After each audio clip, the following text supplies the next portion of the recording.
Welcome to our Advent devotional. We're doing this in partnership with Good Shepherd. So, Ascension and Good Shepherd are working together to produce devotions during the season of Advent. Advent always starts 4 Sundays before Christmas. So, you figure out when Christmas is, go 4 Sundays before, and that gives us a season of Advent. It is the first season in the church calendar. So, Christ the King Sunday wraps up the church year, and then Advent begins the church year. And it's a wonderful beginning because it reminds us about Jesus coming. And it reminds us that we are a people who wait for Christ to come back and to recreate, to make new heavens and a new earth, to make everything different and everything new, to restore and resurrect, and all of those amazing words that we have. Now, there's a temptation in Advent for us to think of it as waiting for Christmas. And understandable, it happens right before Christmas. It's this idea that Christ is coming. And there is, of course, an element that the people of God waited for the Messiah. So we waited for the Messiah to come. And then on Christmas, he came. But actually, Christmas is what reminds us, and when we celebrate the incarnation. So on Christmas, we celebrate the fact that Christ entered the world to take on the sin of the world, to teach us what it is to be perfect, to live in relationship with God and the Spirit, and then to die and to be resurrected. So that's Christmas. And Christmas begins on Christmas Day and goes 12 days. And then Epiphany starts after that, which is where we think about the wise men coming. But this season, and us Christians in 2020, we aren't thinking about that fact as much.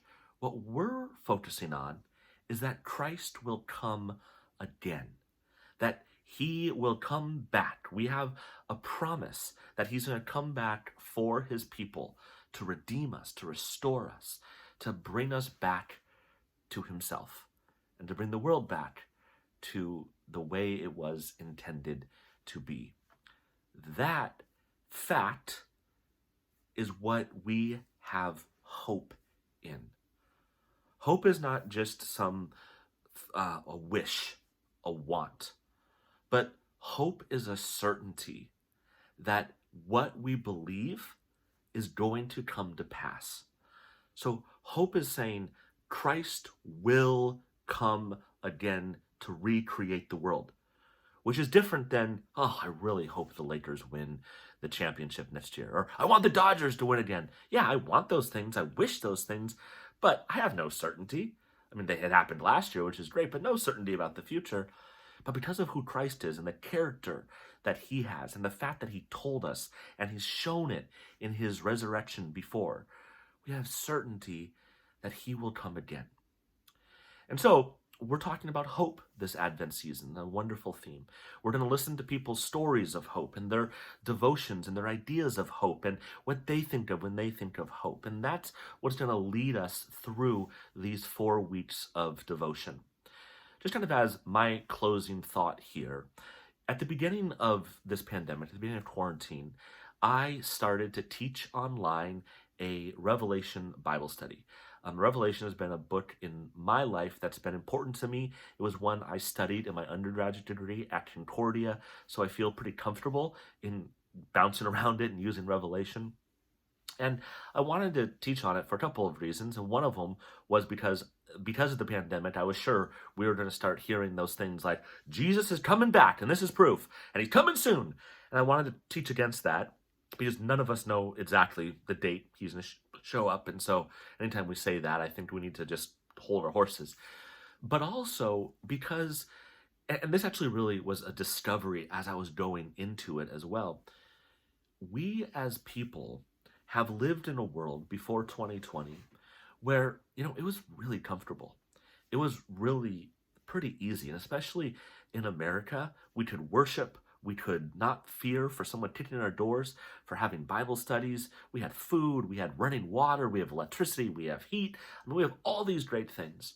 And so this idea that the world needed to be recreated, that there needed to be something else, I think for me and for most of us when I was talking to people, felt kind of foreign. We're kind of like, no, this made sense. This is a pretty good world. Yeah, there's hiccups and there's trouble, and I wish things could be better, and I don't act perfectly and there's sin, but in general, this is pretty good.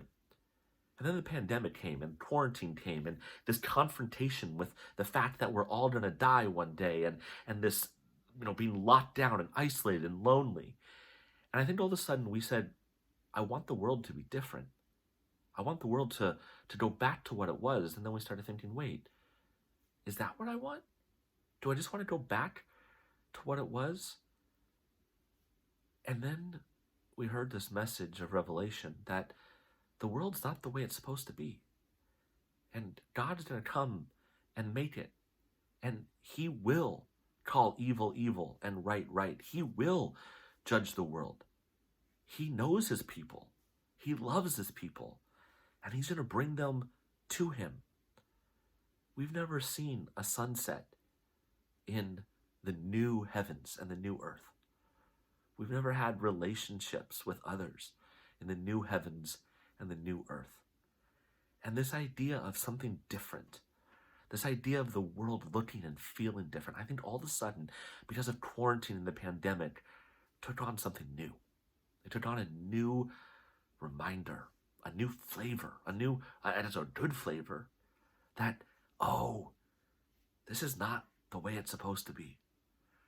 The rocks cry out for resurrection and redemption. This world cries out. Our skin cries out. Our bodies, our souls, spirits cry out. And we wait. And so that's the hope of Advent, that God will come and make things different. God is certainly, for sure, going to do the work that he's promised. How do we know? Because that tomb was empty on Easter, and God keeps his promises. So I'm looking forward to hearing your voice. I'm looking forward to hearing your Advent voice and the things that you say and the stories that you tell, and to encourage us during this time. So if you haven't yet signed up, please sign up. If you want to, you can reach out to Pastor Trevor or myself, and we'll get you the ways to do this. But I'm so looking forward to being reminded day in and day out of hope. So let's go on this journey together. Thank you, Ascension Lutheran. Thank you, Good Shepherd, for being partner churches in this wonderful idea of walking together and considering hope. Amen. See you soon.